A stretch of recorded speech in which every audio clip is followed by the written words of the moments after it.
We hear about a lot of information on how people are going to travel to Mars and live on different planets, and this is going to happen soon enough.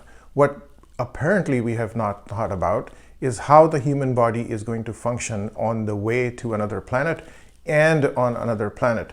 We're not talking about just oxygen or food or water. We're talking about the entire system or systems in the human body that just cannot function outside of Earth. Does that sound surprising to you? So the human body, now break it down into different systems. Each of the systems is like a mechanical clock with little wheels that are connected to each other, and all these systems depend on each other, and their functioning depends on being on Earth with gravity, with a day and night cycle that runs on a 24-hour or so scale, and the change in seasons that happens over a period of time.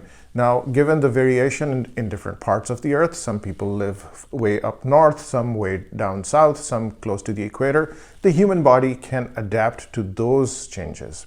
What we don't know how it's going to adapt, and we know we've had astronauts in space for months at a time, but now we're talking about years or many years at a time of traveling in space without gravity, without a sun, with artificial modes of light that will help us possibly stay awake or recognize that it is nighttime and go to sleep.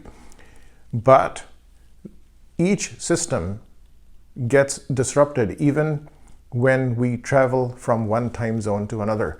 When daylight saving time changes, when we travel on an airplane, say from North America to Europe or from Asia to North America, everything changes. The body takes time to readjust to those changes, but it does. And the reason it does is the body is flexible. It does make those adjustments over time to get back to its balance. Will it be able to do that in an environment where gravity is several times more than that of Earth or much less than that of Earth? Will it be able to function? I'll give you an example. Blood flow in the body, we're vertical animals.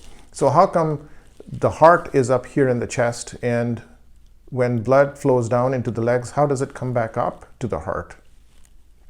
So that this information comes from the basics of physiology, that there are pumps in our calves that constantly pump blood up into the heart so that the heart can pump blood against gravity up into the brain. So remove that gravity, how's that supposed to continue happening? I cannot even go system by system, such as physical growth, bones, vascular system, gastrointestinal system, breathing, waking and sleep being really important for maintenance of the body's functioning. How those challenges will be overcome unless we are able to replicate the environment we live in on Earth on another planet. So that's way more complex than simply getting on a spaceship and traveling to Mars.